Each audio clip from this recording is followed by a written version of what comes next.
The printer tray was still warm when I pulled out that damning sheet of paper. The ink fresh and sharp under the kitchen's fluorescent glow. My fingers trembled just a fraction as I scanned the bill of sale for Grandpa Harlan's prized 1970 Chevrolet Chevelle, the car he'd cherished like a living piece of his late wife's soul. The buyer's name glared back, Colin Markham. My brother-in-law. The seller's signature?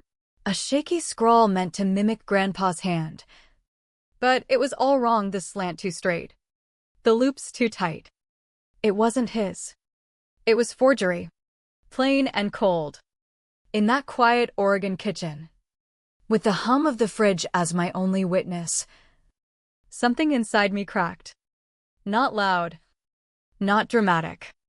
Just a silent fracture that promised I'd make them pay for turning family into thieves. I'd arrived at the family barbecue the day before. Arms loaded with a homemade apple pie that smelled of cinnamon and better times. The driveway to Grandpa's modest ranch-style house in suburban Portland hadn't changed, same cracked pavement. Same faded mailbox stuffed with junk flyers for senior discounts. But stepping inside felt off. Like walking into a room where everyone knew a secret except you. My sister Mallory was in the kitchen. Directing traffic with that fake sweet bossiness she called helping out. Her husband Colin manned the grill out back, flipping burgers with exaggerated flair. Beer in hand. Laughing too loud at his own jokes. There she is. The prodigal nurse, Mallory teased when she spotted me. Her smile not quite reaching her eyes. I set the pie down next to a store-bought coleslaw she'd slapped a homemade label on. Good to see you too, sis. Grandpa Harlan sat on the patio in his worn Adirondack chair. The one with the quilted cushion Grandma Alara had sewn before she passed 5 years ago. He looked smaller somehow. His shoulders hunched under the weight of 82 years. Nodding along to a cousin's story about fishing trips he probably couldn't recall. I leaned down to kiss his weathered cheek. How's my favorite gearhead? He chuckled. A soft rumble. Still revvin'. Tessa. But the engine sputterin' dot. His eyes darted toward the garage. Just for a second. And my gut twisted. I brushed it off as the afternoon heat. But deep down, I knew sometimes the unsaid words scream the loudest. The spread was classic American potluck, casseroles swimming in cheese, deviled eggs, and enough Jell-O salad to feed a block party.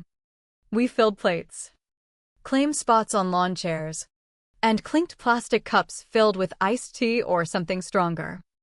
Midway through, Colin stood up, cleared his throat like he was about to drop wisdom from on high. Family, he announced, voice booming over the chatter. It's time we did something epic. A trip to Hawaii beaches. Luau's. The works. For all of us. Murmurs of excitement rippled through the group. Mallory beamed, clapping her hands. Dad, you've never seen the ocean like that. Tropical paradise. Grandpa blinked, his polite smile fading into confusion. Sounds nice, he murmured. But his gaze drifted back to the garage. Colin pressed on. Smooth as oil. And we've got a way to fund it. That old Chevelle of yours, it's a 70. Right? Just gathering dust. Haven't driven it in ages. Sell it. And boom, family vacation on the house. My fork froze mid-bite. The Chevelle wasn't just a car, it was Grandpa's last tie to Grandma. They'd bought it together. Cruised Route 66 on their honeymoon. He'd taught me to wax it when I was a kid, saying, "This ain't metal. Tessa, it's memories on wheels." Mallory leaned in toward Grandpa. It's your legacy to us. Daddy. We'll handle everything, no stress. Colin nodded. All earnest eyes. You won't lift a finger. Grandpa chuckled weakly. But I saw the hesitation in his nod. I stayed quiet, watching, the tension coiling in my chest like a spring wound too tight. As the sun dipped, plates cleared, and kids chased fireflies, I offered to help with the logistics. Mallory waved me off. You've got your nursing shifts. Tess, let us take the wheel on this one. Colin chimed in. Stress-free. Remember? Trust us, it's from the heart. I swallowed hard, forcing a smile. Grandpa sat between them, silent as a shadow. Later, I slipped away to the garage, staring at the closed door like it held answers. That car had been my sanctuary growing up, Grandpa showing me how to check the oil, telling stories of drives with Grandma under starry skies. It wasn't about horsepower, it was about what endured when everything else faded. That night, after the laughter died and the house settled into uneasy quiet, I snuck out in untied sneakers. The garage light buzzed on with a pull of the chain, revealing nothing. Empty space where the Chevelle should gleam under its tarp. Oil stains on the concrete. A lone folding chair in the corner. The keys still hung on the hook. Grandpa's old keychain dangling mockingly, powered by grandkids and gasoline. They hadn't even needed the keys, just took it. Like swiping a forgotten wallet. My breath caught, the emptiness hitting like a punch to the gut. That car was family history, and they'd hauled it away like scrap. Back inside, the house felt colder. Colin and Mallory's voices murmured from the kitchen about upgraded suites and ocean views. I didn't confront them, not yet. Instead, I found Grandpa in his recliner, remote in hand, staring at static on the TV. Did you sell the Chevelle today? Grandpa? I knelt beside him. Voice soft. He blinked, confused. Signed some papers. They said it'd make things easier. His smile wavered. Did I mess up? I shook my head, heart aching. No, you didn't. He patted my hand, turning back to the screen. But I was already plotting, the betrayal simmering like acid in my veins. In the kitchen, under a pile of junk mail, flyers for hearing aids and life alerts, I spotted the printer, still humming faintly. I sifted through and found it, a faded copy of the 1970 registration. Harlan and Alara Jennings side by side. Memories flooded me at 7. Sandwiched between them on a drive to the ice cream parlor. Elvis crooning from the tape deck. The Chevelle was theirs. Untouchable. Now, stolen. I folded it into my jacket pocket, whispering to the empty room. They picked the wrong fight. But the real gut punch came from the fresh printout in the tray, the bill of sale. Colin as buyer.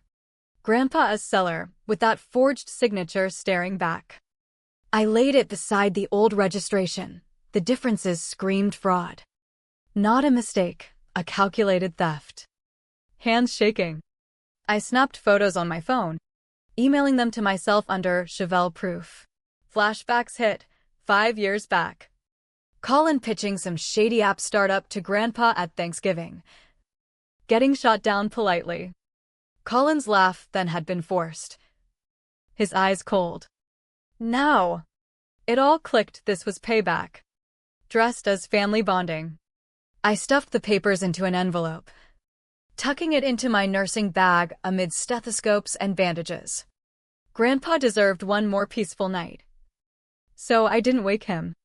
Outside on the porch, under the flickering bulb, I traced the envelope's edges, envisioning it in a courtroom, dismantling their lies. They wanted quiet?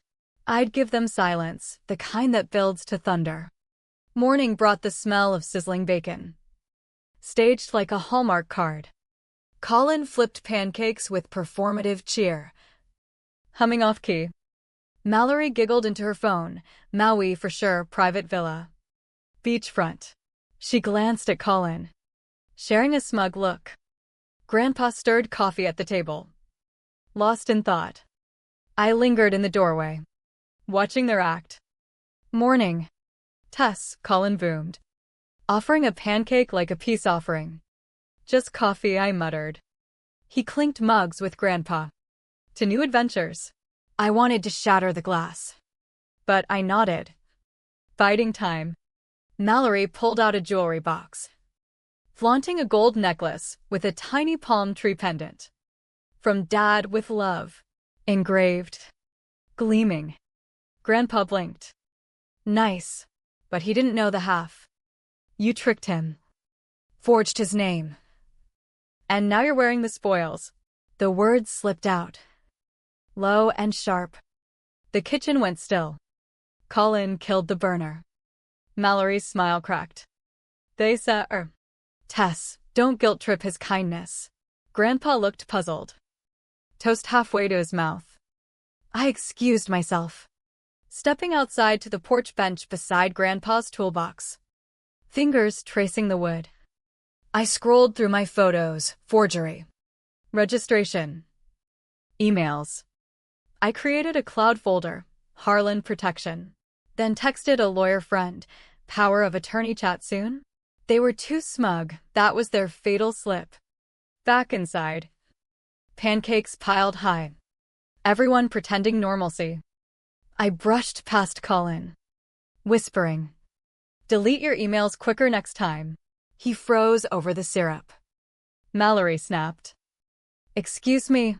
I faced them. Calm as ice. Threatening us, she hissed. Courtesy notice, I replied. Their silence roared louder than words. What followed showed their true colors, not fear, but arrogance. In the living room, Colin scrolled resorts on his laptop. Mallory on her phone.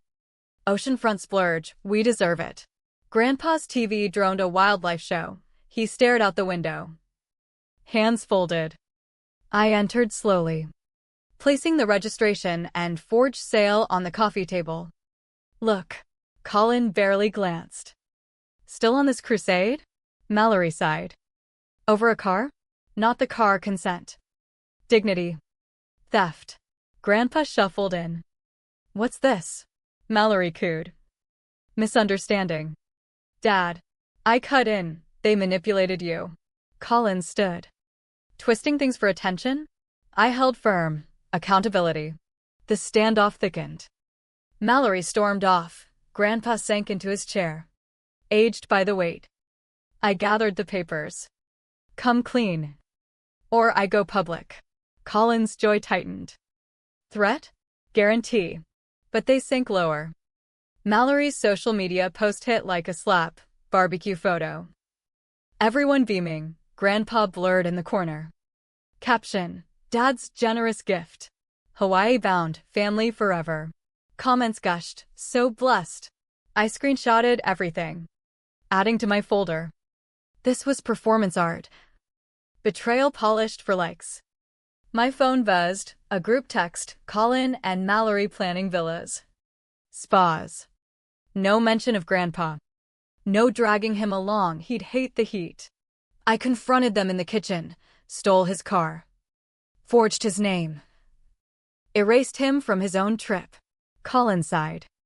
Why complicate it? Grandpa entered. Grocery list in hand. Store run. Mallory smiled sweetly. We're good. Daddy. Outside with Grandpa on the swing. I asked, want Hawaii? He shrugged.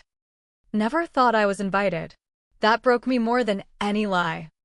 My phone buzzed. Bank contact Sharon. Transfer. $43,000 to Colin's joint account, not Harlan's. I printed it. Placed the envelope on the dining table. They found it. Mallory laughing dryly. You're serious. Already done, and more coming. I dialed Elder Protection Services, financial exploitation complaint ready. The house turned to granite under the strain. I called the dealership posing as Colin's assistant. Chevelle paperwork? The guy confirmed. He said the old man wasn't involved, just sign and go. I recorded it. Adding to the arsenal. Mallory cornered me, enjoying your game? Results soon. Colin's text, no penny from his estate for you. Forwarded to the caseworker, summons prepping. Dinner was a farce, Colin charming. Mallory loud. Grandpa paused. Do I still have the blue car? Room froze. They sold it, I said. Mallory's spoon clattered. Why? He deserves truth. Later. I placed the full envelope before Colin. Copies out Monday. He smirked. Bluff. Open it. He didn't. The ambush came via anonymous email. Colin's words, "Old man won't know. Granddaughter's a bleeding heart, harmless." Printed. Stapled. Added. At dinner. I passed copies. Grandpa read. Voice thin. They did what? You funded them, not included. Mallory stood. You can't. Colin, won't hold. Law decides. A knock. Mediator from Elder Services. Serving summons for exploitation. Colin, harassment. Overdue. 3 days post-confrontation. They vanished. Note claiming space. House hollow. Grandpa gardened listlessly. Lost the blue one? They took it. He nodded. Pulling a taped album, photos of him and Alara with the Chevelle. Laughing. She said it'd outlive us. He wrote her name. Then asked, "Who's this?" I closed the book. Heart-shattering. This was erosion of a man. I mailed copies to the county, no revenge. Just truth. Evening on the porch. He took my hand. Thanks for staying. All we need. Court day, gray courthouse. Grandpa in his coat. Colin suited.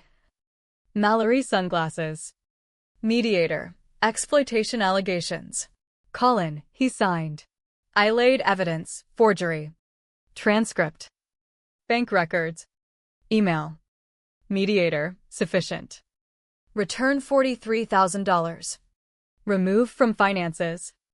Note exploitation. Colin, you did this. You did, I named it. Reporters swarmed. I shielded Grandpa. A week later. House quieter. Earned. Colin's letter, mistakes, move on. Grandpa, not today. Drawer of unopened cards from them. I attended watercolor class. Painting yellow tulips, hope survives storms. Miss Mal's call, talk. Not today. Forgave by not needing them. Submitted gerontology master's app, accepted. Showed Grandpa, both of us. Framed Chevelle photo in shed. Sign. Memories don't fade, legacies renew. He squeezed my hand. You taught me protection. I built stronger from ruins, and that endures.